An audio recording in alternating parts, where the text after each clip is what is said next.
Non, le genre de politicien qui regarde il est dans quelle ville pour dire OK, oui, go équipe locale. Moi je suis à Montréal tout le long et partout et tout le monde le sait.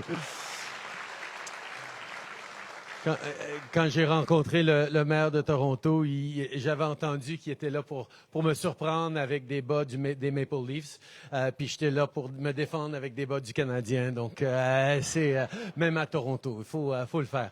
Écoutez, quel plaisir d'être ici avec vous tous aujourd'hui. Pour moi, ces assemblées citoyennes sont une des choses les plus importantes que j'ai l'occasion de faire dans ma job de premier ministre. Parce que c'est très facile et je vois beaucoup de politiciens de différents niveaux ici aujourd'hui. C'est très facile la job de leader, de politicien, de dirigeant, c'est extrêmement occupé. Il y a beaucoup de choses qui tombent sur nos bureaux. C'est très, très facile d'être complètement engobé par la job qu'on fait quand on est dans notre bureau en train de travailler pour les gens. Mais c'est tellement plus important de passer du temps à aller voir les gens, à rencontrer les gens, de leur poser des questions, mais surtout de les écouter. Parce que si on veut bien servir une communauté, il faut être proche de cette communauté. Il faut comprendre les peurs, les inquiétudes, mais aussi les espoirs et les rêves. Et pour ça, malheureusement, on a eu une couple d'années extrêmement difficiles où les gens ont été déconnectés pas mal à cause de la pandémie. Et maintenant, on est connecté par médias sociaux, mais les médias sociaux deviennent de moins en moins fiables au niveau d'influence et de vérité qui se partagent. C'est tellement plus important de pouvoir avoir des conversations en vrai sur les enjeux qui vous préoccupent. Parce qu'il y a beaucoup de choses qui sont en train de se passer dans le monde aujourd'hui. On est dans une ère très compliquée, que ce soit la menace des changements climatiques qui plane sur tout, qui nous amène des impacts concrets, pas seulement maintenant et dans les années à venir, mais pour les décennies à venir. On est en train de vivre les séquelles de la pandémie. Et malheureusement, ce ne sera probablement pas la seule pandémie par laquelle on va devoir passer dans les années à venir. Et c'est pour ça que d'avoir appris nos leçons et de s'ancrer dans la science et la médecine, les experts, c'est super important. On est encore en train de vivre des conflits un peu partout dans le monde, particulièrement dans l'est de l'Europe, en Ukraine, où l'invasion de la Russie, c'est un problème local, c'est sûr, mais ça démontre à quel point les régimes autoritaires sont encore en train d'essayer d'imposer leur volonté par force. Ils ne partagent pas nos valeurs. Ils pensent que de bafouer la règle de droit et la droit international, c'est une bonne façon d'avoir des avantages pour eux-mêmes. Il va falloir que nous tous nous repoussons contre cette réalité-là.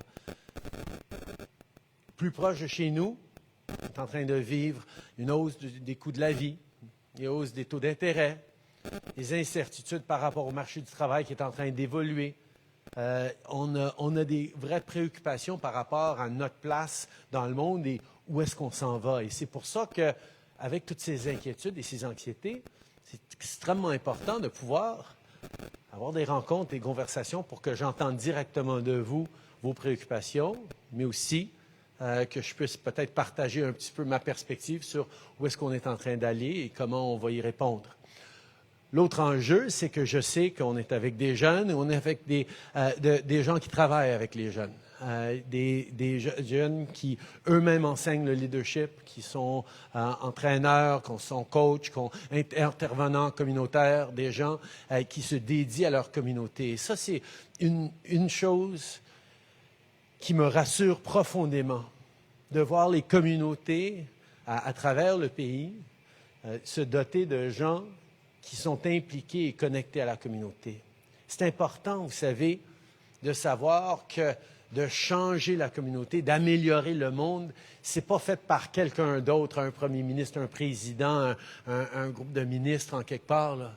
C'est fait par nous tous, à tous les jours, avec les choix qu'on fait, avec l'implication qu'on a dans notre communauté en tant que prof, en tant que coach, en tant que conseiller municipal ou mairesse. C'est tous ces enjeux-là qui ont cet impact dans le monde autour de nous. Parce que les gros défis auxquels on fait face, ça n'a pas été une personne qui a pris une décision, puis tout le reste en découle. Ça a été des millions de petites actions conscientes ou inconscientes qui nous ont amenés dans la situation complexe dans laquelle on se trouve aujourd'hui. Alors, de pouvoir décortiquer ça un petit peu, d'entendre vos préoccupations, de répondre un peu à vos questions, c'est quelque chose qui va m'aider dans le travail que je fais. Mais surtout, c'est quelque chose que j'espère va vous donner un peu plus confiance dans ce que vous êtes en train de faire à tous les jours pour avoir un impact positif dans le monde et de voir à quel point c'est important puis ça compte. Alors sur ça, on va commencer les questions, pas plus compliqué que ça. Merci. Je vais commencer ici, puis je vais faire le tour après. Est-ce qu'il y a quelqu'un qui a une question pour moi ici? Oui. Vous vous appelez comment? Catherine. Oui. Donc, j'aimerais remercier Paul et le Centre La Saline pour l'opportunité, et vous-même, Monsieur le Premier ministre, et votre équipe pour être avec nous aujourd'hui. Je suis directrice adjointe au Centre de soutien à la clientèle d'IRCC, donc je peux vous appeler Boss. Et j'habite le quartier. J'ai une fille à l'école Collège Reine-Marie qui est juste à côté voisin ici. Et elle joue aussi avec l'équipe de basketball Les Monarques depuis plusieurs années, qui est un staple, on va dire, dans le quartier Saint-Michel. Elle avait une question pour vous, donc je l'ai enregistrée comme elle ne peut pas être avec nous. Est-ce que c'est correct si je m'approche juste pour vous montrer la vidéo ou bien je peux le mettre peut-être ici? Okay. Bonjour, Monsieur le Premier ministre. Je m'appelle Eliana et je suis en secondaire 1 à l'école Reine-Henri. Et j'ai remarqué que dans l'école, il n'y a pas beaucoup de personnes de couleur. Et j'aimerais savoir qu'est-ce que vous faites pour vous assurer que tout le monde ait les mêmes opportunités, que ce soit au niveau scolaire, au niveau universitaire ou au niveau travail, et que tous les jeunes de couleur ou tous les adultes de couleur aient la possibilité d'avoir les mêmes opportunités que d'autres personnes. Voilà. Merci. Elle s'appelle comment? Eliana. Eliana. C'est correct si je filme votre réponse parce que je vais le montrer ce soir avec Ben, tout d'abord, Eliana, merci beaucoup pour ta question. C'est une question extrêmement importante. Vous savez, on est très fiers de notre diversité au Canada. Ça a toujours été quelque chose qu'on a pu célébrer, de dire que la diversité, ça fait notre force. Que ici, dans ce pays, on peut démontrer que la diversité, les différences peuvent être source de force et pas source de faiblesse. On a vu au cours des générations les gens venir au Canada, au Québec, de partout dans le monde et bâtir une vie pour eux, pour eux-mêmes, mais contribuer à la communauté, contribuer à ce que notre pays devienne aussi réussi qu'elle l'est. Et on sait qu'on fait cette diversité mieux au Canada que quasiment n'importe où ailleurs dans le monde. Mais ça ne veut pas dire qu'il n'y a pas énormément de défis et de racisme systémique à l'intérieur de nos institutions. Il faut souligner tout d'abord que le racisme systémique, ça ne veut pas dire que tout le monde à l'intérieur de nos institutions sont racistes. Ça veut dire tout simplement que nos institutions, en général, ont été créées il y a des décennies, il y a des générations des fois, sans tenir compte des intersectionnalités, sans tenir compte des expériences de vie différentes de différentes personnes. Donc, grosso modo, nos institutions ont été faites pour des hommes blancs, en général. Et à cause de ça, elles ne s'adaptent pas toujours très bien à la réalité et l'expérience vécue de personnes d'autres origines, d'autres perspectives. Et donc, nous devons être conscients du travail que nous devons faire pour s'assurer que ces institutions sont un meilleur reflet de la société en général, c'est-à-dire d'assurer que le leadership, les intervenants, les gens qui travaillent, que ce soit dans nos corps policiers, que ce soit dans notre système de justice, que ce soit dans nos institutions médicales, nos systèmes de santé, que ce soit à l'intérieur de nos instances politiques ou nos instances scolaires, qu'il y ait d'abord cette diversité, pas juste ethnique ou culturelle, mais d'expérience qui ramène et qui apprend et qui s'ajuste aux réalités vécues des gens. Et c'est comme ça, en sachant, je suis une des personnes qui croient que le Canada, c'est facilement le meilleur pays au monde. Mais ça ne veut pas dire qu'on est parfait, loin de là. Et une des choses qui fait de nous un des meilleurs pays au monde, c'est qu'on sait qu'on a encore du travail à faire pour se perfectionner, et on le fait. On s'y engage à tous les jours pour réfléchir à ces expériences vécues, pour pas se dire que notre expérience, c'est la seule expérience. Et ce qu'on est en train de vivre, que ce soit au cours des dernières années avec Black Lives Matter, que ce soit sur toutes les discussions sur la discrimination contre les personnes transgenres, que ce soit au niveau juste de l'équité salariale, puis la protection de la femme et l'égalité homme-femme, on comprend qu'on a du travail pour réduire des barrières, pour améliorer le fonctionnement de nos systèmes. Et vous savez, au Canada, on passe beaucoup de temps à se dire « Ah, on est bien au Canada », qu'on n'a pas la même historique ou les mêmes défis qu'ils ont aux États-Unis au niveau de la race. C'est sûr, on n'a pas les mêmes défis, on a des défis différents. C'est sûr que par rapport au peuple autochtone, on a énormément de travail encore à faire, mais c'est pas vrai non plus que l'expérience d'être noir au Canada, pour être direct pour Eliana, est 100 000 fois meilleure que d'être noir aux États-Unis.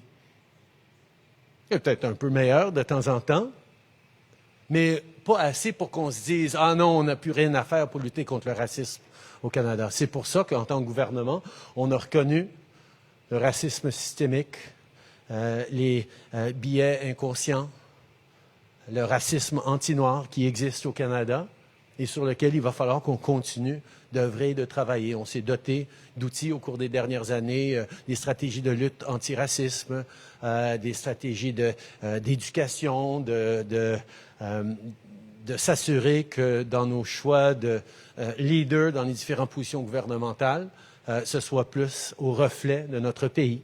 Mais Eliana, je vais être honnête, il y a encore beaucoup de travail à faire. Puis je compte sur des jeunes comme toi qui sont prêts à affronter et dire que le monde devrait être meilleur, puis qui est prêt à pousser dessus. Je te remercie pour sa question et pour ta maman qui est venue nous l'apporter aujourd'hui. Merci. Prochaine question. Oui, monsieur.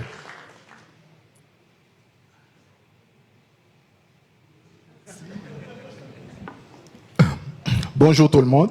Merci au Centre Lassalien de faciliter cette discussion avec le Premier ministre.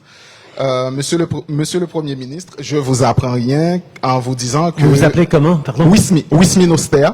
Je vous apprends rien quand je vous dis que Saint-Michel, c'est le quartier diversifié par excellence. Et il se trouve que dans ce quartier diversifié, il y a une forte communauté haïtienne. Et cette communauté-là vit un stress en lien avec la situation présente en Haïti. On sait que le Canada fait beaucoup d'efforts pour amener une solution ou un élément de solution. Entre autres, il y a eu des sanctions contre certaines personnes. Un avion qui a eu à patrouiller le ciel haïtien pour cartographier tout le pays. Et maintenant, si je ne m'abuse, 2 bateaux dans les eaux territoriales. Donc c'est beaucoup d'efforts quand même. Mais concrètement, qu'est-ce que vous avez à dire à cette communauté qui présentement vit un gros stress par rapport à ce qui se passe à la maison? Non, merci beaucoup pour la question, Wismi.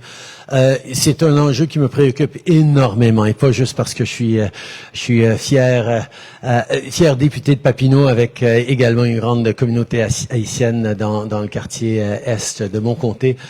Ça fait 30 ans que le Canada s'est engagé de différentes façons en Haïti.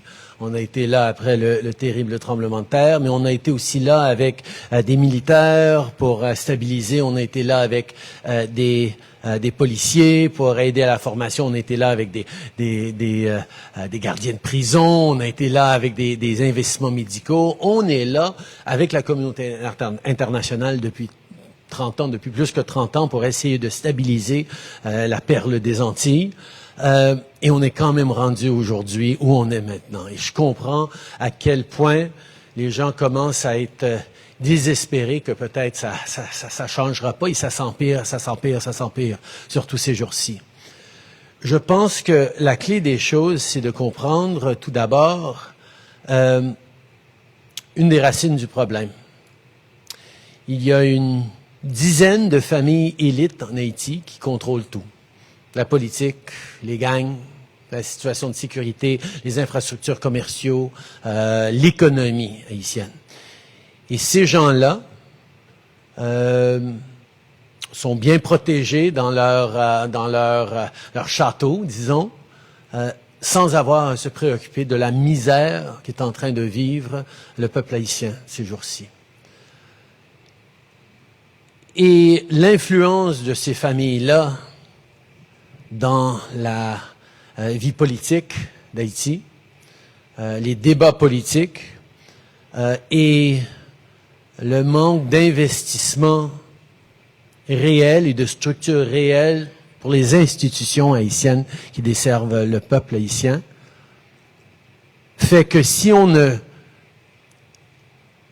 crée pas une stabilité qui vient de l'interne, une stabilité externe, coloniale, néocoloniale, ne pourra jamais y arriver. Alors, nous, on a pris deux approches en tant que Canada. Il y a beaucoup de différents pays qui sont impliqués, mais le Canada a un rôle à jouer important. Et j'étais d'ailleurs aux Caraïbes pour rencontrer des leaders du CARICOM il y a quelques semaines pour encourager des partenaires régionaux de faire leur partie aussi, parce que ça peut pas juste être des pays comme le Canada, les États-Unis, la France à intervenir, ça devrait être des voisins aussi. Mais intervenir comment? Tout d'abord, il faut démontrer à la classe politique et aux élites économiques que ça marche plus comment ils le font.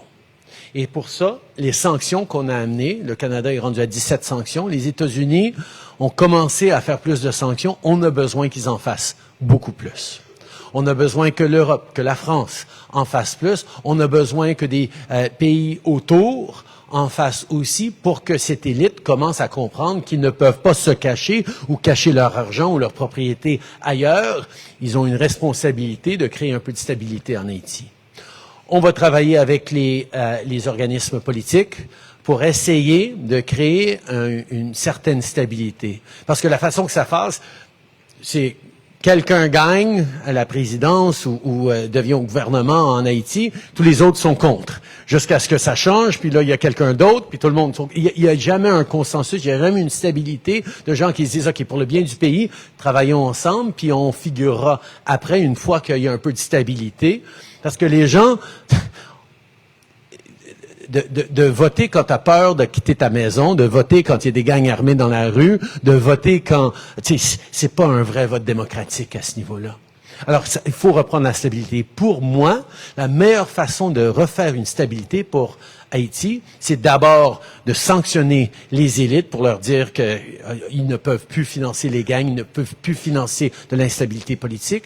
Et deux, faut qu'on s'assure que la police nationale haïtienne ait le pouvoir de faire leur travail. L'équipement, la formation, l'argent pour pouvoir payer leurs membres, pour créer une institution plus solide. On a vu pendant l'automne que ça allait un petit peu mieux avec la police qui prenait plus de place. Depuis Noël, ça a dégringolé un petit peu. Nous, on va être là pour essayer d'appuyer la police haïtienne. Mais ça peut pas être le Canada qui va venir sauver Haïti, pas plus que les États-Unis, pas plus que personne d'autre. Il faut qu'on crée des conditions pour que les Haïtiens, qui sont extraordinaires, puissent se sauver, puissent se remettre sur la bonne voie. Puis ce sera pas facile, puis il n'y a pas de solution miracle, mais avec de l'aide soutenue, avec des conséquences pour ceux qui causent tant de dégâts, pas juste les leaders de gang, là, mais les élites. C'est ça qui va nous amener dans la bonne direction. Ce ne serait pas pour demain, mais le Canada va être là parce que elle nous tient beaucoup, cette terre des Antilles. Merci, Wilmy.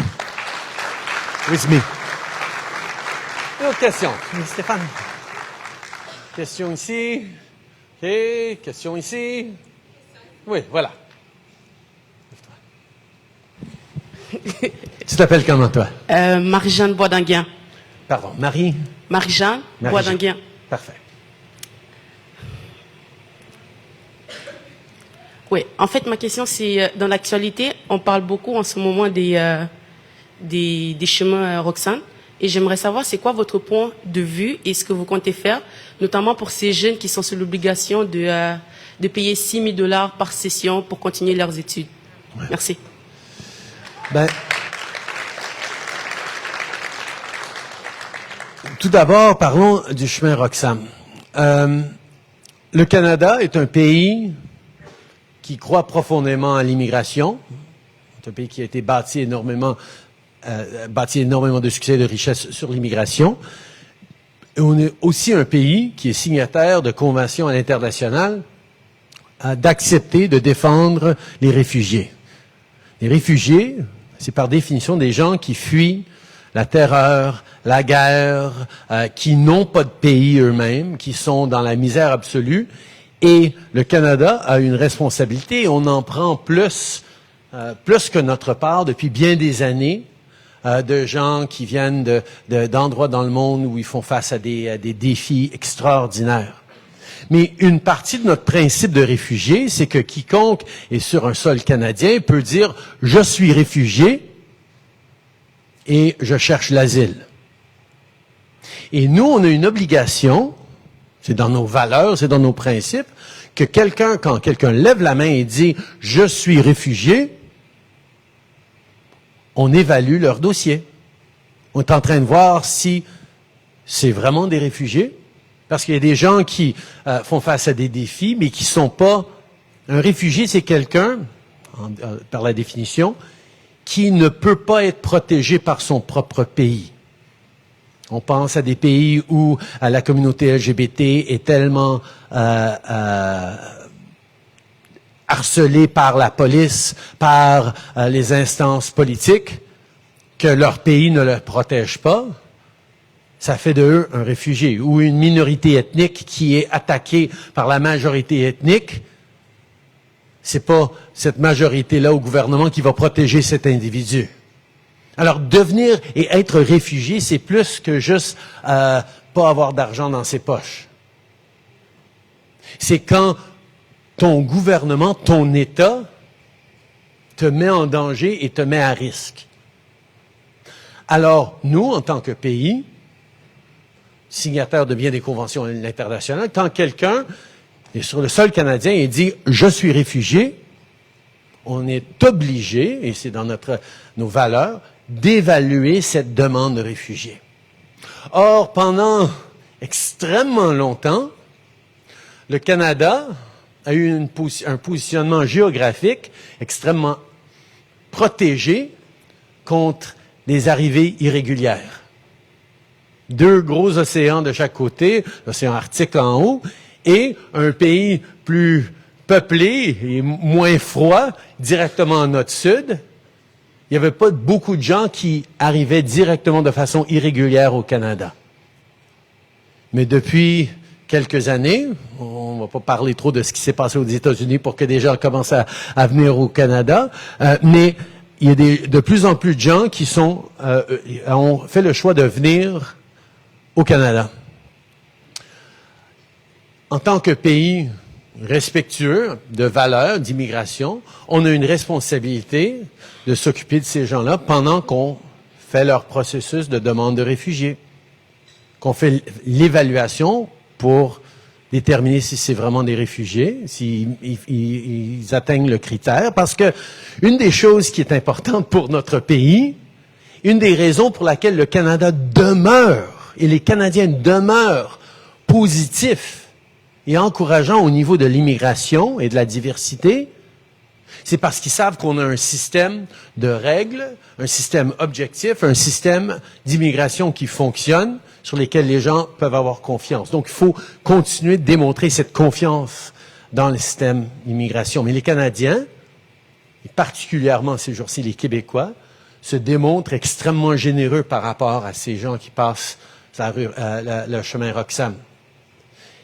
95% des arrivées irréguliers au Canada, ça se fait ici au Québec. Et le gouvernement du Québec, les communautés sur la rive sud, ici à Montréal, mais un peu partout, accueillent de plus en plus de jeunes, de familles qui ont passé de façon irrégulière, et on a une responsabilité de s'occuper d'eux.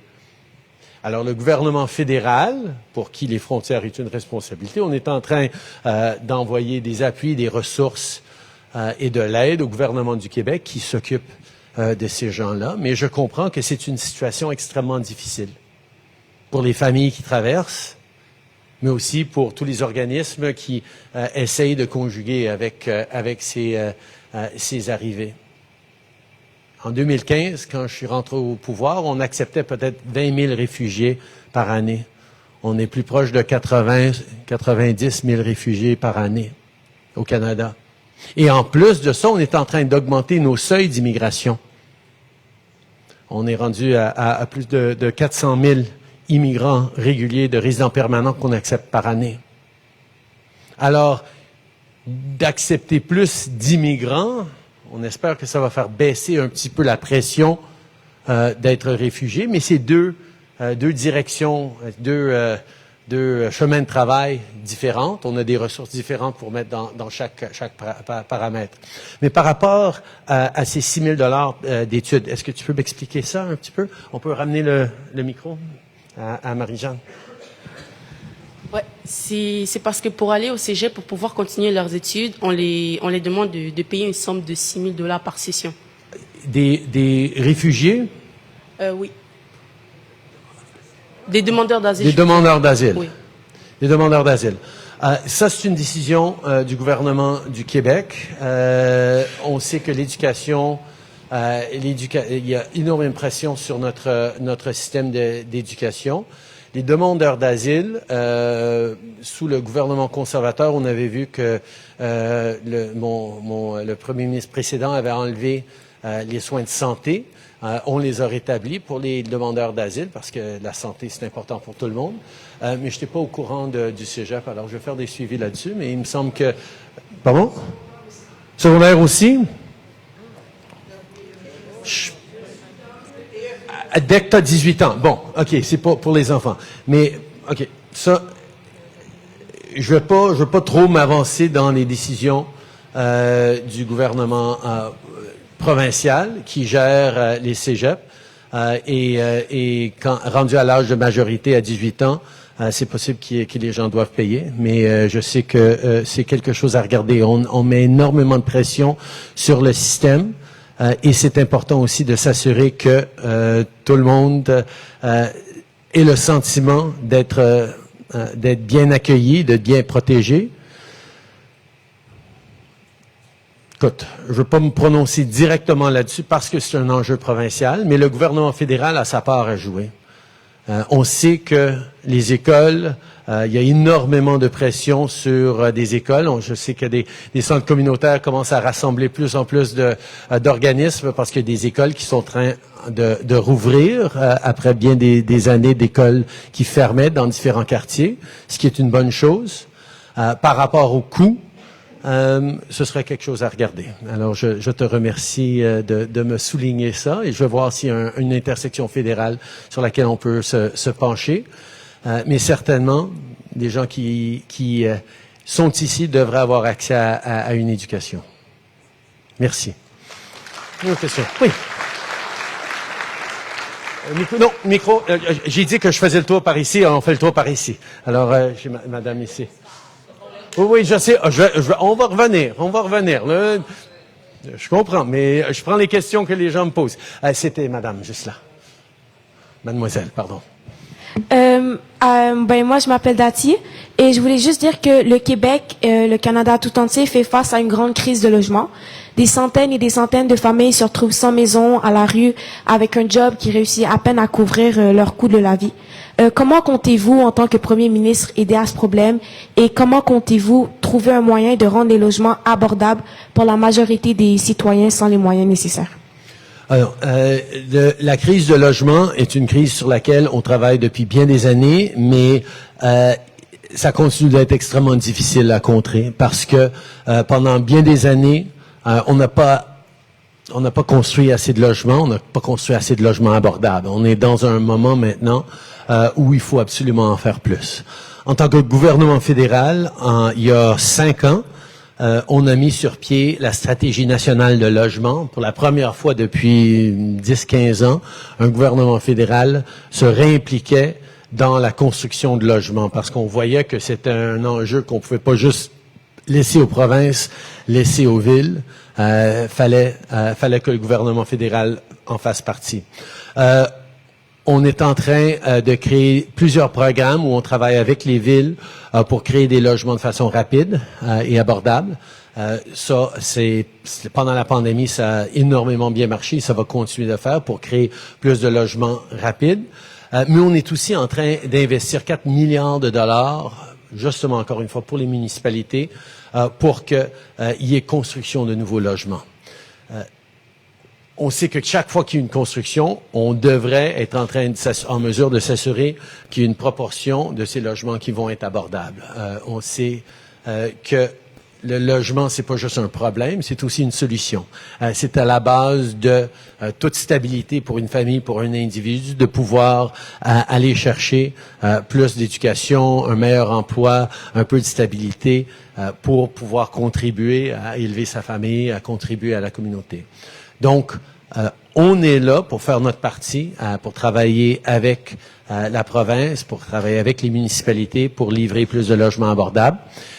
Un des gros défis, c'est qu'il y a une pénurie de main-d'œuvre en construction. Et à ce niveau-là, c'est drôle parce que les gens disent, si on a une pénurie de logements, on ne devrait pas être en train d'amener plus d'immigrants. Mais la réalité, c'est que d'amener des gens qui peuvent travailler en construction, ça va nous aider à plus construire de bâtiments, de s'assurer qu'on est en train de croître de la bonne façon. Mais évidemment, faut bien juger et il faut bien investir. Donc, on continue d'être là. On est là aussi avec de l'aide directe aux familles. On a annoncé il y a une couple d'années une allocation pour le logement pour aider les familles qui peinent à pouvoir payer le loyer, à avoir un peu plus d'argent, qu'on a bonifié à l'automne avec un 500 $ de plus.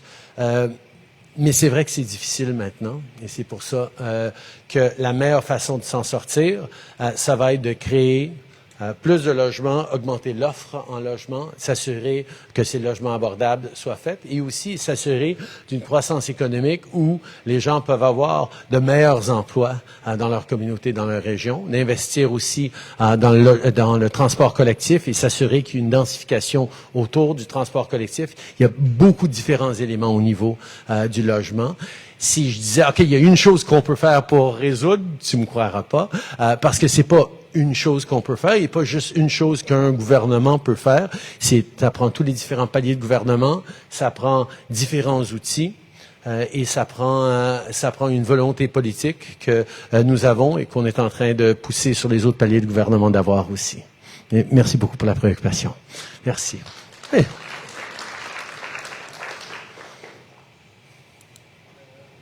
Bonjour tout le monde. J'aimerais tout d'abord remercier... Tu t'appelles comment? Azouz Abdellah, je suis intervenant au Forum Jeunesse Saint-Michel. Donc j'aimerais d'abord vous remercier d'être là aujourd'hui, vous le Premier ministre, et aussi le Centre Lassalien et Paul Evra, pour ce qu'il fait avec son équipe. Donc moi, ma question aujourd'hui, c'est pour le milieu communautaire.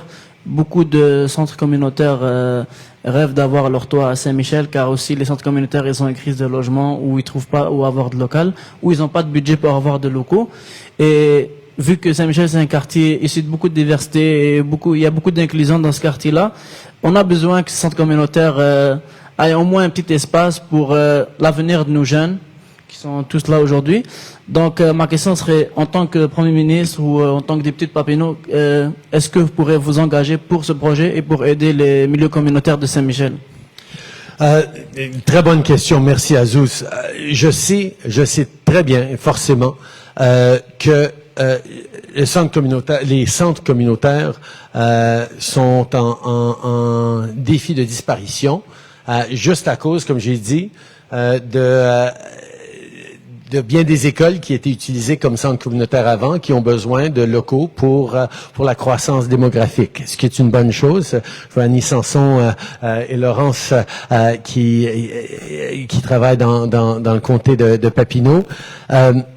On avait un centre La Jeunesse qui est rendu maintenant école, encore une fois. Et on oublie à quel point, oui, on a besoin d'écoles pour nos jeunes, évidemment, mais on a aussi besoin de soutien de locaux communautaires où des activités, comme on voit ici au Centre La Salle puissent se dérouler pour les jeunes. C'est essentiel pour créer des communautés en santé, pour pas seulement les jeunes qui vont, mais pour créer des opportunités pour des un peu moins jeunes de développer leur carrière, leur capacité professionnelle et d'être engagés envers leur communauté pour toute leur vie. C'est une ressource énorme sur laquelle je pense que les gouvernements, des fois, ont tendance de prendre pour acquis. Malheureusement, des fois, on sait que les gouvernements ressentent des pressions pour investir, pour répondre à des problèmes quand il y a une crise. Et les centres communautaires et les intervenants communautaires font un travail extraordinaire pour essayer d'éviter que ces crises deviennent des crises profondes. Et le danger, c'est que si jamais le système s'écroulait, si jamais les gens dans le communautaire vraiment faisaient face à encore plus d'épuisement qu'ils font aujourd'hui, avec encore moins de ressources qu'on aurait, les problèmes que ça causerait dans nos communautés, dans nos villes, à travers le pays, seraient énormes. Et pour éviter ça, il va falloir absolument qu'on investisse dans plus de locaux. Je sais que ça fait partie des priorités du gouvernement fédéral d'investir dans des locaux pour des organismes communautaires. C'est pas toujours facile, mais de travailler avec la municipalité, avec le gouvernement du Québec pour avoir des programmes pour créer plus de locaux. On en a besoin. On a besoin pour pouvoir continuer à bien servir les citoyens comme vous faites. Alors, oui, on continue à travailler là-dessus. Merci. Oui, toi. Derrière toi. Bonjour, Monsieur le Premier ministre. Donc, je me présente, je m'appelle Angie, puis j'étudie présentement en secondaire 5. Donc, je pense que je vous apprends rien en vous disant que le nombre de personnes touchées par les problèmes de santé mentale continue d'augmenter malgré les ressources mises en place, autant chez les jeunes que chez les adultes. Que comptez-vous faire pour contrer cet enjeu et pour continuer d'offrir de l'aide à ceux dans le besoin? Oh, super question, Jay. Et c'est drôle parce que depuis quelques années que je fais ces assemblées citoyennes, c'est presque toujours des jeunes, et ça depuis peut-être 10 ans, qui me parlent plus de santé mentale que les générations plus vieilles. Et je pense que ça souligne à quel point il y a eu une déstigmatisation de ce dont on parlait moins dans le temps. Mais les jeunes sont aussi beaucoup plus actifs et plus ouverts à dire « OK, j'ai besoin d'un peu d'aide, je me sens pas bien maintenant, j'ai besoin d'avoir plus d'appui. » Et c'est une très, très bonne chose. Mais on a des systèmes de santé qui n'ont jamais été à la hauteur des ressources nécessaires pour les soins de santé mentale.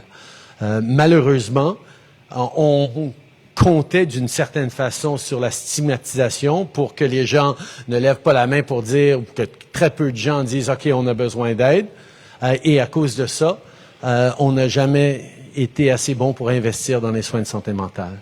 Mais particulièrement maintenant, à la sortie de la pandémie, où il y a énormément de défis d'anxiété, des défis de dépression, des défis à plein niveau de santé mentale, où il va falloir qu'on investisse. Et donc, on est en train de le faire. C'est le provincial qui livre les soins de service, les soins de santé, mais le gouvernement fédéral a un rôle à jouer pour s'assurer que les gens reçoivent les soins nécessaires et que on fasse ça de façon équivalente à travers le pays. On a signé récemment des ententes avec les provinces et les territoires pour investir plus dans les systèmes de santé. Nous, on a visé 3 différents enjeux en particulier. D'abord, accès à des médecins de famille. Pour avoir accès à des médecins de famille, on sait que ça empêche de devoir se rendre dans les urgences pour des choses qui sont peut-être pas aussi urgentes, mais vous avez nulle part autre où aller. On sait que d'avoir un bon médecin de famille ou une équipe de soins primaires, ça fait une grosse différence. En ligne, les travailleurs, les professionnels des soins de santé qui ont besoin de relève, qui ont besoin d'être bien soutenus. On a besoin de s'assurer d'en embaucher plus pour nos systèmes et de mieux les payer. Alors ça, c'est la deuxième priorité. Mais la troisième priorité, c'est au niveau des soins de santé mentale. On sait que la santé mentale, c'est la santé. C'est relié à tout. Et donc, ça sert à rien d'avoir un système de santé pour garder les gens en santé si on n'est pas là avec les outils nécessaires pour appuyer la santé mentale.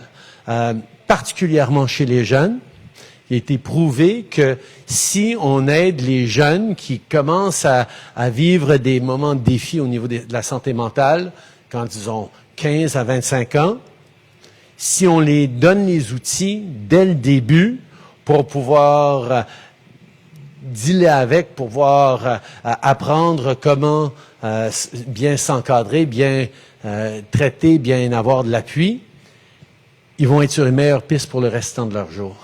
Alors, particulièrement au niveau de la santé mentale des jeunes, on est là.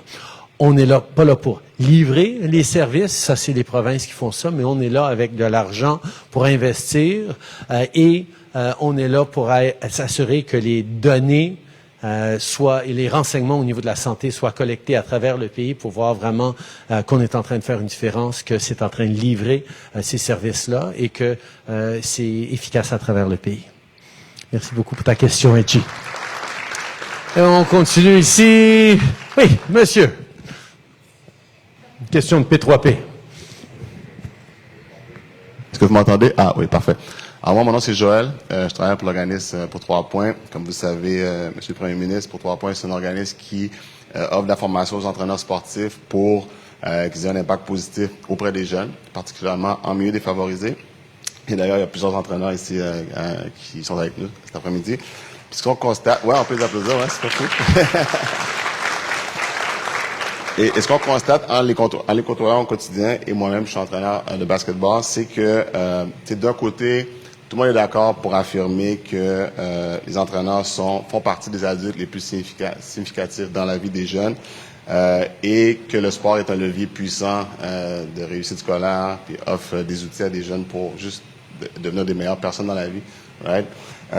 Mais ce qu'on constate aussi, c'est que les ressources qui sont consacrées aux entraîneurs et la reconnaissance aussi aux entraîneurs, à mon avis, est insuffisante, que ce soit par le manque de ressources financières, juste de rémunérer convenablement les entraîneurs, ou le manque de juste reconnaître leur travail, ce que nous on aime appeler la professionnalisation du métier d'entraîneur. Dans les écoles, souvent, ce qu'on constate, c'est que les entraîneurs il y a tout le reste du staff et il y a les entraîneurs qui sont là le soir, puis qui, bon. Fait que, dans le fond, j'imagine que ma question pour vous, c'est, est-ce que vous êtes conscient de cet enjeu-là? Puis, est-ce que vous avez un plan d'action, une stratégie pour mieux encadrer ceux qui, on pense, font une différence majeure auprès des jeunes? Alors, merci beaucoup, Joël. Une question superbe. J'ai longtemps travaillé avec les jeunes avant d'aller en politique moi-même. J'ai été prof au secondaire en Colombie-Britannique et j'ai vu à quel point des fois ça en prend pas beaucoup. T'as pas besoin d'avoir un déclic avec tous tes profs. Là. Des fois c'est juste un prof, un enseignant, un coach qui fait toute la différence dans la vie des jeunes. Et souvent, quand tu parles à quelqu'un plus tard, tu dis, OK, qu'est-ce qui t'a vraiment marqué? Qu'est-ce qui t'a mis sur le bon chemin quand t'étais jeune? Ah, c'est mon coach, c'est un prof de sciences, c'est un prof de musique, c'est quelqu'un qui a eu cet impact-là. Puis tous les autres, OK, whatever, mais celui-là, il a eu cet impact-là. Et c'est parce qu'il y a un message profond quand des jeunes se sentent vraiment vus par quelqu'un, ils voient que la société, que le système est réellement préoccupé par leur sort, par leur bien-être, et motivé pour bien les encadrer. Il y a plein de raisons pourquoi les jeunes peuvent regarder le monde autour d'eux et dire, OK, ils s'en foutent carrément de moi, là. qu'à un moment donné, je vais être important si je réussis, si je vais à l'université, si je deviens banquier. OK, là, je vais avoir peut-être de la valeur, mais d'ici là, la société ne me valorise pas. Et ça, là, c'est tellement une perte potentielle de direction et de valeur pour les jeunes que d'avoir des adultes qui se dédient à ces jeunes-là et qui les encadrent de la bonne façon, qui les encouragent. Ça fait toute la différence pour le monde dans lequel on va se retrouver dans 20 ans, dans 30 ans, dans 40 ans. Et oui, pour beaucoup des enseignants, peuvent faire ces différences-là. Mais c'est pas tous les jeunes qui vont trouver ce déclic dans les salles de classe. Et c'est pour ça que des programmes d'art et de musique, des programmes de sport et d'activités parascolaires sont tellement importants pour des jeunes de pouvoir trouver leur place et leur voie aussi. De s'assurer qu'on n'est pas en train juste d'encourager la réussite de certains types d'élèves qui sont bons à l'école, mais qu'il y ait des apprentissages de leurs valeurs, de leur contribution, de leur créativité, de leur épanouissement, de leur capacité en tant que jeunes adultes. Et c'est pour ça que des coachs, des entraîneurs sont si importants. Or, j'ai vu quand j'étais en enseignement, quand il y a des budgets plus restreints, quand il y a des moments de difficulté, les premières choses qui sont coupées, c'est pas des cours de maths ou de sciences, là. C'est des programmes d'éducation physique, c'est des programmes parascolaires, c'est des programmes de musique, de danse, d'art plastique. Et en tant que société, on est en train de perdre trop de nos jeunes à cause de ça. Alors, pour moi, particulièrement au niveau du sport, ça prend des investissements, ça prend une valorisation, ça prend une reconnaissance, pas seulement des bienfaits du sport, qui sont énormes, mais aussi de ce qu'on évite comme impact nocif sur la société en ayant le sport. On voit que le sport, particulièrement P3P, et la première fois que j'ai rencontré Fabrice Ville, c'était il y a plusieurs années, puis on a parlé de l'impact, puis j'aurais bien aimé le voir aujourd'hui, puis je pense à lui, mais de voir à quel point on peut utiliser l'investissement dans le sport et l'engagement dans le sport pour les jeunes, de les mettre sur la bonne voie. Pas parce qu'ils vont devenir des joueurs de la NBA, mais parce qu'ils vont pouvoir se sentir valorisés comme citoyens et avoir quelque chose à apporter dans le jeu d'équipe, dans la communauté, dans tout ce qui vient avec. Alors, je suis un grand défenseur des investissements en sport. Au niveau du fédéral, nous, on fait beaucoup de programmes de formation de haut niveau. On a les athlètes olympiques, tout ça qu'on investit directement. Mais je sais qu'on a un rôle à jouer au niveau du fédéral pour mettre le ton, pour aider avec le professionnalisme des coachs et des entraîneurs.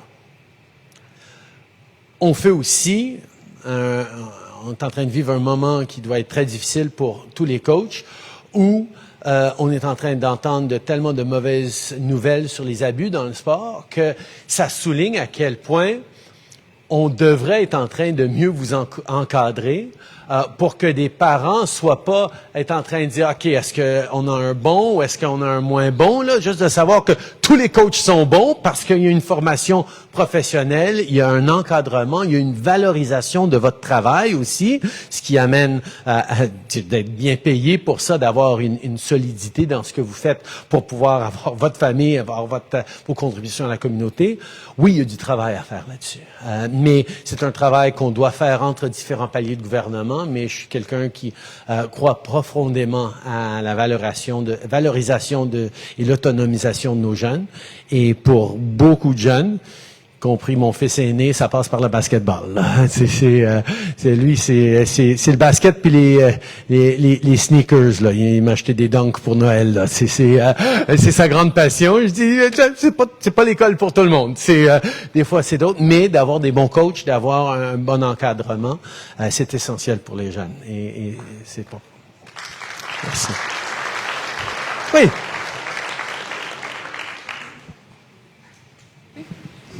Bonjour, merci d'être avec nous aujourd'hui.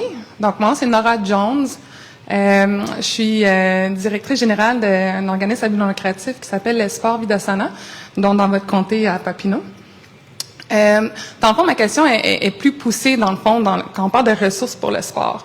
Donc, nous, on sait déjà que, en tant que gérer un organisme, pour aller chercher les ressources, parce que nous, on fait des parascolaires soit à Montréal, on fait des parascolaires à Pevernituk et Nukjuak, on en fait beaucoup. Mais pour aller chercher des ressources, il y a beaucoup de fardeaux administratifs qu'on doit faire pour aller chercher les ressources. Une fois les ressources sont prises par certains organismes, le fardeau est beaucoup allégé et donc eux, ils sont redonnés à chaque année sans avoir à faire de preuves ou d'évaluation de certains organismes qui prouvent que, bon, ils ont fait le réel travail. Donc, il fait en sorte que c'est plus difficile pour les nouveaux organismes et les ressources sont moindres aussi pour nous. Donc, ma question à vous, c'est comment vous pouvez faire en sorte qu'il y ait une bonne évaluation des organismes qui ont déjà reçu le financement et comment aussi éliminer certains fardeaux pour des organismes qui veulent pouvoir faire des demandes pour recevoir du financement. C'est une question qui va au cœur du défi d'être au gouvernement. C'est qu'on a une responsabilité de s'assurer qu'on est en train d'investir l'argent des contribuables dans des bons organismes avec les bons résultats, mais on veut que ces organismes qui le méritent aient accès facilement à cet argent-là. Puis c'est toujours une question de trouver l'équilibre. On peut pas juste donner l'argent à tout le monde comme ça. Il n'y a pas personne qui demande ça non plus. Mais en même temps, il faut qu'on s'assure de bien gérer ces ressources-là. Pour moi, un élément extrêmement important, c'est d'avoir des gouvernements qui travaillent mieux avec le communautaire pour écouter, pas juste créer de la paperasse sans comprendre l'impact. Un gros organisme, des YMCA, ils peuvent, des patrouilles, ils ont les ressources pour pouvoir remplir des formulaires de demande de subventions, de dons de programmes. Un petit organisme qui a un petit coin de gymnase à tous les mardis soirs, par exemple, n'a pas nécessairement quelqu'un à part un autre coach pour remplir toute cette paperasse-là. Puis s'ils sont en train de faire ça, ils sont pas en train de s'occuper des jeunes. Alors, de regarder comment on peut faciliter la tâche. C'est surtout en s'assurant qu'on est bien implanté dans le milieu. C'est pour ça que le programme d'emploi d'été qu'on a au niveau du gouvernement fédéral, on encourage tous les députés et leurs équipes d'être proches sur le terrain pour s'assurer que les organismes à qui on donne des jeunes pour les programmes d'été soient en train d'être les bons, de bien livrer. Mais souvent, on a des discussions avec Service Canada qui disent « Ah, OK, ça, c'est un bon organisme. » Service Canada, vous n'êtes pas allé visiter cet organisme-là. Nous, on le sait, ils sont en train de faire des bonnes choses là et des moins bonnes choses là. Alors, ça prend cette connexion sur le terrain. Ça prend des gens qui sont pas juste en train de regarder les dossiers comme si c'était juste la paperasse, mais qui sont là pour visiter la communauté. Mais pour ça, ça prend des effectifs mieux distribués. Ça prend des avancées au niveau de la technologie aussi pour pouvoir faire ça en ligne plus facilement. Ça prend des ressources sur le terrain. Et la réalité, c'est que ces jours-ci, d'amener des gens sur le terrain, c'est plus difficile. Suite à la pandémie, il y a bien des fonctionnaires qui aiment ça travailler de chez eux, même pas venir au bureau. Il va falloir qu'on ramène un peu les gens au bureau pour ensuite les connecter avec la communauté. Mais ça demeure un problème au niveau provincial, même au niveau municipal. C'est sûr que le municipal, c'est un gouvernement plus de proximité. Il y a plus de chances qu'ils le voient. Mais le plus les gens sont impliqués, vont vers leurs députés fédéraux, provinciaux, le plus on s'assure que notre fonction publique est en train d'être réellement à l'écoute sur le terrain, le mieux on va régler ou diminuer ces défis-là. Il y a deux enjeux aussi. Nous, on veut créer des gros programmes qui arrivent à voir tout le monde. Ça, c'est bon. mais on sait que certaines communautés et certains genres de petits organismes n'ont pas la capacité de pouvoir aller chercher ces argents-là. Et des fois, il faut créer des programmes plus ciblés pour un style d'organisme ou des organismes plus petits. Ça prend plus de ressources de la part du gouvernement, mais on l'a fait une couple de fois avec différents programmes, puis on peut toujours chercher à continuer de le faire. Mais ma grande recommandation et mon grand effort de mon bord, c'est de s'assurer que les fonctionnaires voient un petit peu plus ce qui est derrière la paperasse. Et ma recommandation pour vous autres en tant qu'organisme, c'est d'aller utiliser vos députés, vos élus municipaux et fédéraux pour aider à naviguer et démontrer que vous êtes en train de faire des bonnes choses. Merci beaucoup. Oui, monsieur. Bonjour, mon nom c'est Edouard. Je suis un enfant du quartier. Je coach pour 3 points malgré que j'ai pas le t-shirt aujourd'hui. Et jusqu'avant la pandémie, je coachais ici dans le quartier avec les Monarques de Saint-Michel.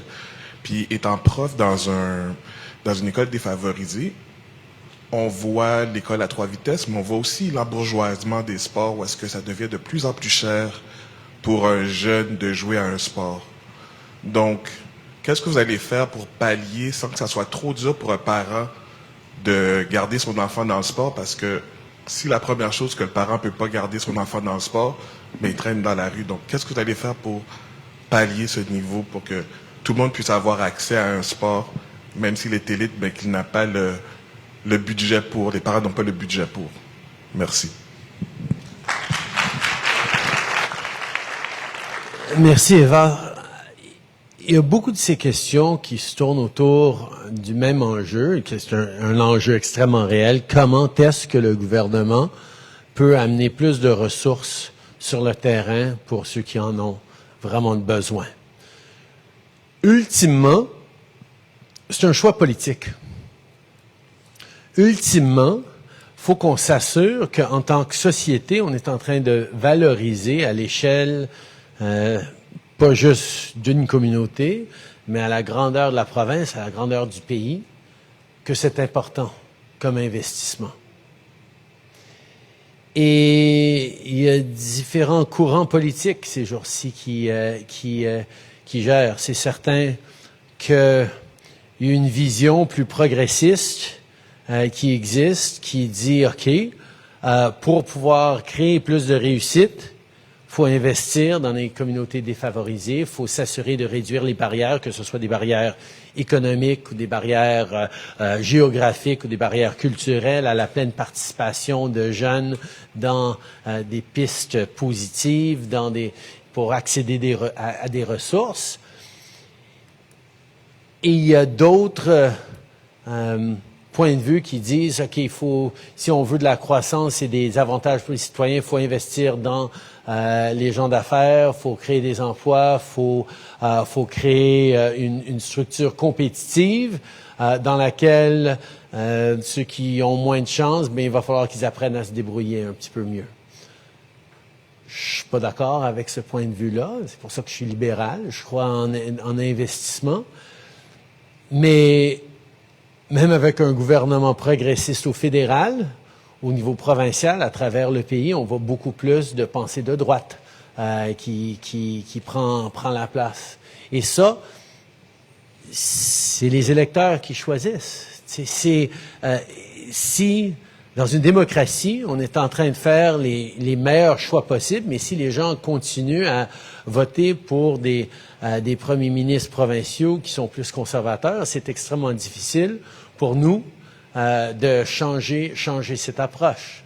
Mais tout gouvernement est le reflet des désirs et des priorités des citoyens. Et le plus on peut s'assurer que les voix des citoyens, particulièrement de communautés où il y a tellement de défis, comme ici dans le quartier Saint-Michel, soient mises de l'avant et qu'on comprenne que la meilleure façon de bâtir une prospérité pour nos gens d'affaires, c'est d'assurer que chacun a la chance de découvrir son potentiel et de contribuer. Ça fait une société plus réussie pour tout le monde. Alors, c'est pour ça que je suis progressiste, je suis plus de gauche que de droite, parce que je trouve que justement d'investir sur le terrain, de s'assurer qu'avec des choses comme l'allocation canadienne pour enfants, l'enjeu d'amener un style québécois de garderie, de centre de petite enfance à travers le pays, ça va améliorer non seulement le sort des gens à travers le pays, mais ça va créer de l'opportunité pour une croissance économique durable qui touche à tout le monde. Mais c'est un débat politique. Et quand vient le temps d'allouer des ressources, quand vient le temps de miser sur les budgets, on doit regarder quelles seront les priorités des citoyens et qu'est-ce qui va nous permettre de continuer de livrer le genre de gouvernement que les citoyens veulent. C'est pour ça que la politique est si importante. C'est pour ça que de s'impliquer, de voter, d'être actif en tant que citoyen et de dire « Ah non, je veux pas me préoccuper de la politique, moi je veux juste me préoccuper du communautaire », c'est de comprendre que non, pour changer le communautaire, des fois il faut changer la politique. Alors, oui, on va continuer d'être là pour faire tout ce qu'on peut pour lutter contre la pauvreté, contre la marginalisation, pour lutter contre les iniquités qui existent malheureusement dans certains quartiers comme Saint-Michel, comme Montréal-Nord, comme d'autres endroits. Mais on ne peut pas le faire seul. Et moi, ma recommandation, c'est toujours d'encourager les citoyens de faire partie de l'exercice de choix et de priorisation que les gouvernements doivent faire. C'est sûr que d'être un leader implique des choix quasiment impossibles à tous les jours. Est-ce qu'on en fait plus pour défendre la démocratie en Ukraine parce qu'on sait que ça a un impact direct sur le bien-être de notre monde et de notre pays pour les décennies à venir, que si la Russie gagne, ça va avoir un impact réel, mais ces 500 millions de dollars qu'on envoie pour aider en Ukraine, ou les 3 milliards de dollars qu'on envoie pour aider en Ukraine, c'est de l'argent qu'on aurait pu utiliser ici dans nos quartiers aussi. C'est de l'argent qu'on aurait pu utiliser dans nos systèmes de santé. C'est de l'argent qu'on pourrait utiliser pour lutter contre les changements climatiques. C'est toujours des choix impossibles à faire.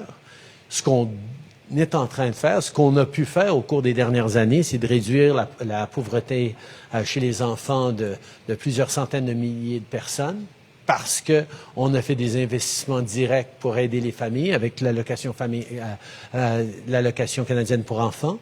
Mais on continue d'avoir des enjeux réels, qu'on va continuer à faire des choix, malheureusement, qui ne vont pas toujours répondre à tous les besoins nécessaires. Mais c'est pour ça qu'il n'y a pas une personne qui a toutes les réponses comme politicien, mais entouré par une communauté forte et des gens impliqués et des leaders qui disent « ça nous prend plus de ressources, c'est pas juste que les jeunes ici n'aient pas les opportunités ». Ça finit par faire une grosse différence. Alors, je te remercie énormément pour tout ce que tu fais, Eva. Merci. Oui, madame. Bonjour, Monsieur le Premier ministre. Merci beaucoup à Paul Evra, au Centre La Saline, de nous donner cette opportunité de nous exprimer, de prendre la parole puis de faire notre devoir citoyen. Donc, je prends exemple sur ce que vous venez de nous dire.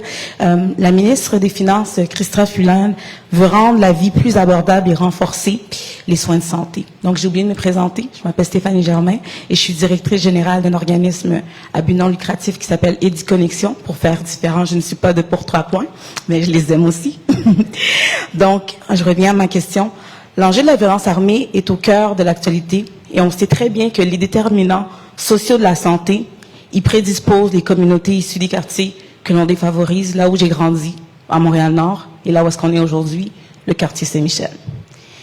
En tant que travailleuse communautaire et intervenante jeunesse, pour moi, il est impératif que la question de la violence armée soit vue et traitée comme un enjeu de santé publique et pas seulement comme un enjeu de sécurité publique. Alors, Monsieur le Premier ministre, j'aimerais savoir, votre gouvernement a-t-il un plan d'action afin de soutenir les familles qui sont victimes et les jeunes dont l'avenir sont carrément hypothéqués par cet enjeu de violence? Et est-ce que la bonification des services sociaux et des soins de proximité dans les quartiers comme Saint-Michel et Montréal-Nord font partie de vos exigences envers les provinces? Merci.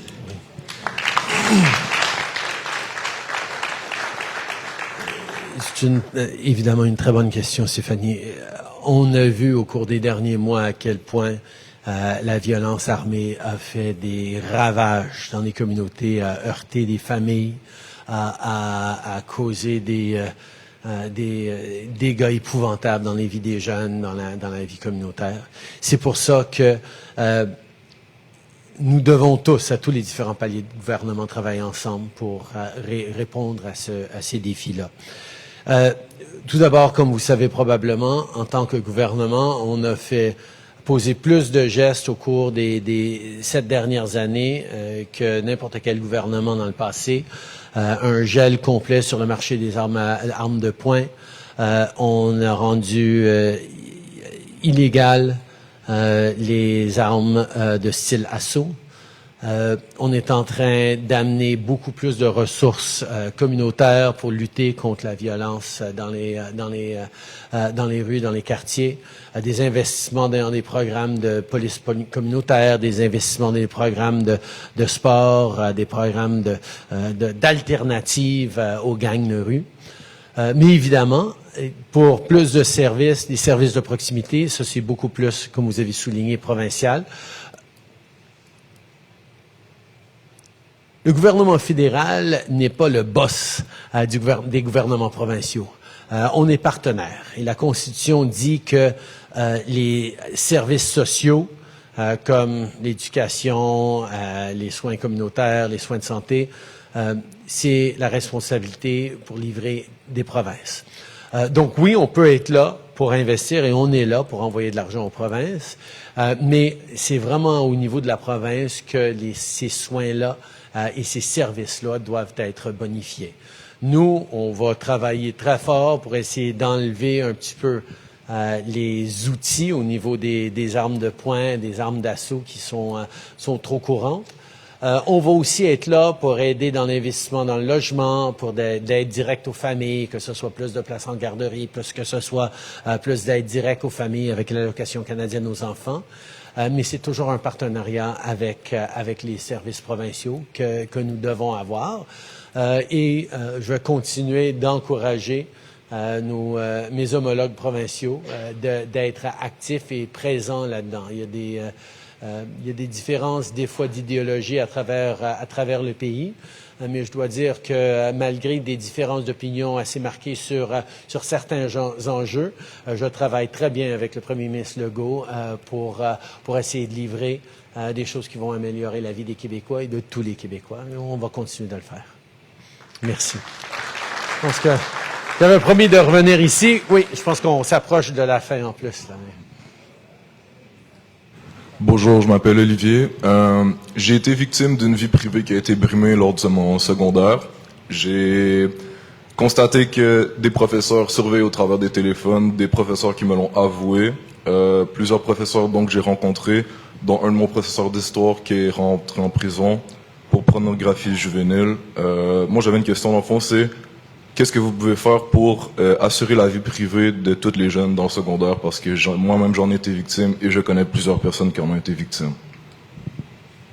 Ben, tout d'abord, c'est la responsabilité de tout gouvernement de protéger les jeunes, de protéger tous les citoyens, mais particulièrement les jeunes. C'est pour ça que quand j'étais professeur, quand j'étais enseignant, j'appréciais énormément que c'était une responsabilité légale que j'avais, que si je voyais un enfant arriver à l'école avec un œil au beurre noir ou avec des bleus un peu partout, j'avais une responsabilité légale de le rapporter parce que j'étais peut-être le seul adulte, à part ses parents, qui pouvait voir que cet enfant était pas dans une situation sécuritaire à la maison.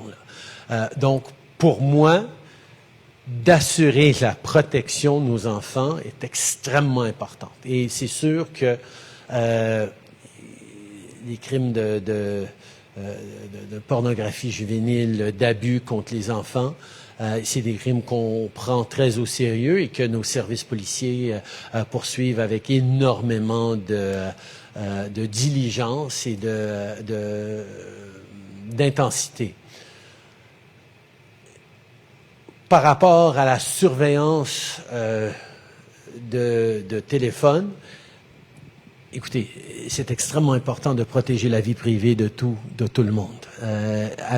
Dans une ère de plus en plus numérique, digitale, on est de plus en plus vulnérable en ligne à être exploité, à être détourné, à être mésinformé, désinformé. Et donc de protéger les informations et l'intégrité, particulièrement de nos jeunes utilisateurs de réseaux sociaux et d'appareils intelligents, c'est extrêmement important. Donc, il faut toujours chercher l'équilibre. En tant que parent, j'ai 2 ados, j'essaie de surveiller ce qu'ils sont en train de faire en ligne et dans les réseaux sociaux. Je sais que c'est différent de ta situation, mais j'ai une responsabilité. Est-ce que la société a une responsabilité d'assurer une certaine protection de nos jeunes en ligne? Oui. Est-ce que ça va jusqu'au point où les professeurs devraient être en train de surveiller les téléphones et de regarder dans les téléphones des étudiants?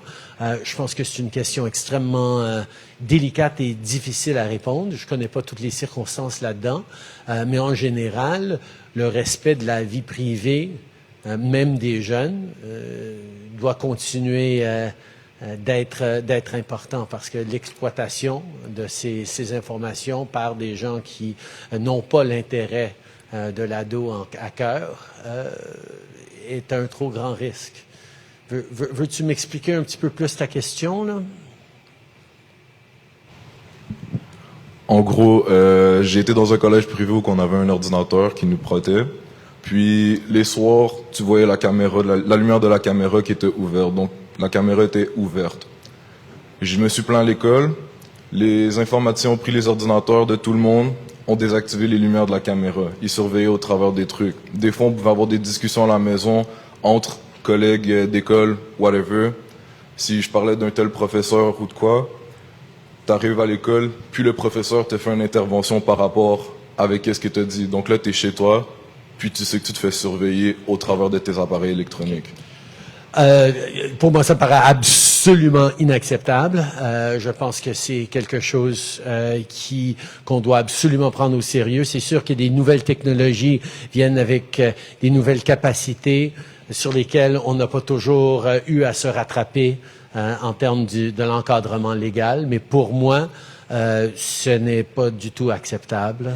Et j'espère qu'il y a des gens qui posent des questions sur ces pratiques-là parce que tu sais, si la police veut enquêter sur un criminel qui décide qu'il veut aller mettre un bug sur leur téléphone de travail, par exemple, ils peuvent pas juste le faire parce qu'ils savent que c'est un criminel.